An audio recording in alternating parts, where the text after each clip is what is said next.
أيضا على هامش مؤتمر تعليم الكبار في الوطن العربي المقام في جامعة عين شمس أن نلتقي برئيس الوفد السعودي الحاضر في هذا المؤتمر.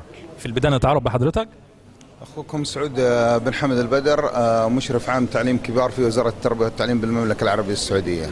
الأستاذ سعود، يعني حضرتك خلال حضورك لفعاليات هذا المؤتمر يا ترى ايه اهم يعني اوجه الاستفاده اللي انت طلعت بيها من هذا المؤتمر، وايه اللي انت ناوي تطبقه باذن الله من خلال عملك في وزاره التعليم في المملكه فيما يخص تعليم الكبار؟ طبعا استفدت الحقيقة كثير جدا جدا من خلال الزملاء اللي وضعوا الدراسات والبحوث. كثير منهم عرض تجارب أو عرض دراسات جيدة جدا لم تطبق في الدول العربية. سنستفيد منها ونطبقها على أرض الواقع من خلال طبعا رؤيتنا بما يخدم المملكة العربية السعودية كدولة، أو طبعا بما يخدم العالم العربي ككل. طبعا احنا عندنا مثلا كل دولة، انت تعرف مجال تعليم الكبار كل دولة لها خصوصيتها في تعليم الكبار. هناك مثلا دول ريفية فقيرة. طيب، يعني في هذا الصدد عايز اعرف خصوصية المملكة السعودية فيما يخص تعليم الكبار. يعني سؤال بشكل آخر، متى يمكن أن نسمع عن التجربة السعودية في تعليم الكبار باعتبارها تجربة مميزة وتجربة لها خصوصيات؟ والله عندنا تجربة ما هي مطبقة في العالم العربي، وهذا أؤكده لك. عندنا تجربة اسمها الحملات الصيفية، أعتقد أنك ما تعرف فيها. نعم. هل تعرف فيها؟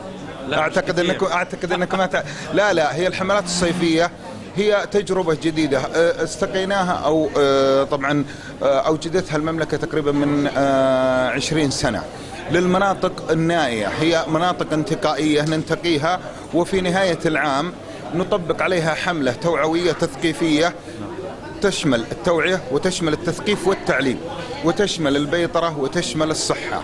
يعني هي حملة شاملة تسخر لها المملكة جميع قدراتها، أو وزارة التربية والتعليم بالذات جميع قدراتها، اللي تقام كل سنة 4 حملات أو 5 حملات.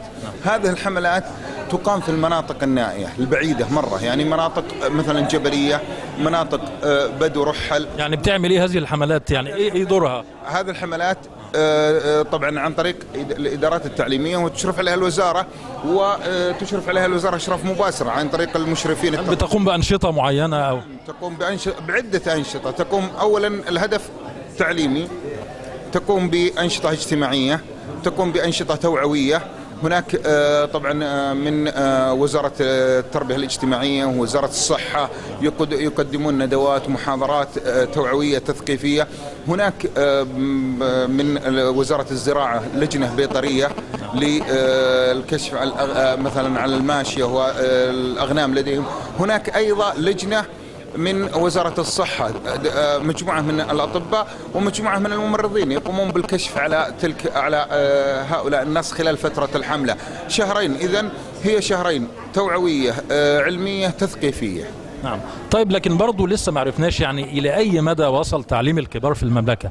يعني حضرتك عايز أعرف إيه الخصوصية المميزة جدا للمملكة، واللي هي يعني جهودها أسفرت عن نتائج متميزة فيما يخص تعليم الكبار. أولا قلت لك الحملة الصيفية يعني من خصوصيات المملكة اللي شملت عدد كبير من الأميين وقضت على جزء منهم. هناك برنامج اسمه برنامج مجتمع بلا أمية.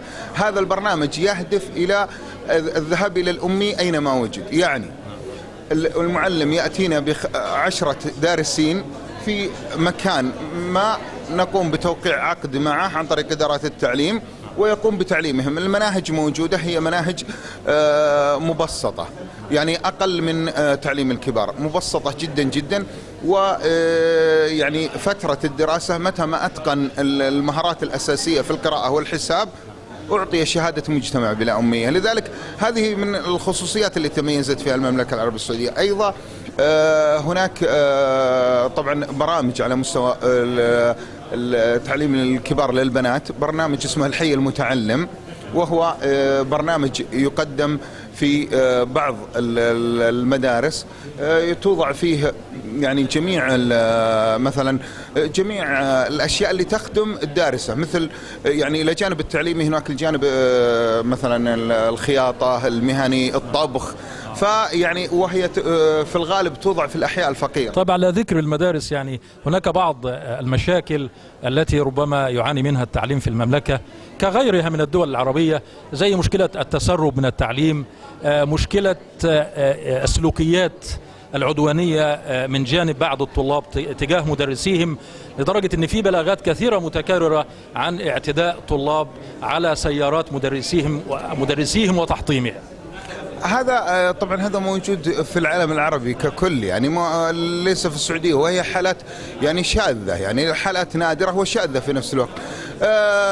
طبعا تتم معالجتها عن طريق التوجيه والإرشاد في الوزارة، عن طريق التوجيه والإرشاد في إدارة التعليم، وطبعا فيه لجان مكونة لمثل هذه المشاكل.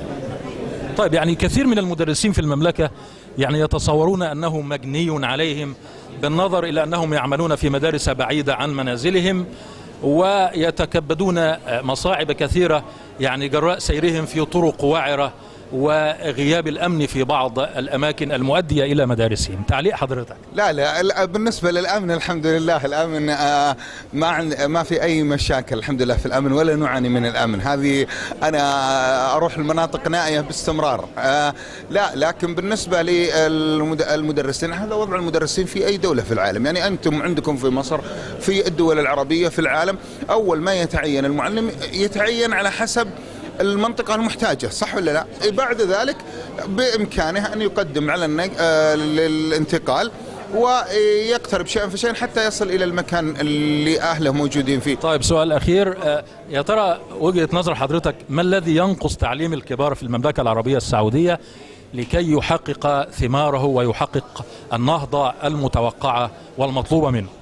والله احنا عندنا الآن مدير الإدارة العامة لتعليم الكبار قبل 4 شهور تعين، وهو جدا متحمس لتطوير تعليم الكبار. ينقص تعليم الكبار في المملكة العربية السعودية التعليم المستمر. نعم، التعليم المستمر. نحن نقف عند مثلا محو الأمية، نقف عند التعليم الليلي المتوسط والثانوي، لكن نحن نحتاج إلى تعليم مستمر، نحتاج إلى تعليم مستمر حتى هذا الدارس إذا تخرج من المتوسط أو تخرج حتى من المرحلة الابتدائية التي هي تعليم كبار، بإمكاني أني أدخله مهني، أدخله سكرتارية، حاسب، أدخل تعليم مستمر في اتجاهات مختلفة، وهذا ما سنعمله إن شاء الله خلال الفترة. إذن التعليم في المملكة يعني يحتاج إلى تعليم مستمر، ولا يجب أن يتوقف عند محو الأمية. في النهاية بنشكر حضرتك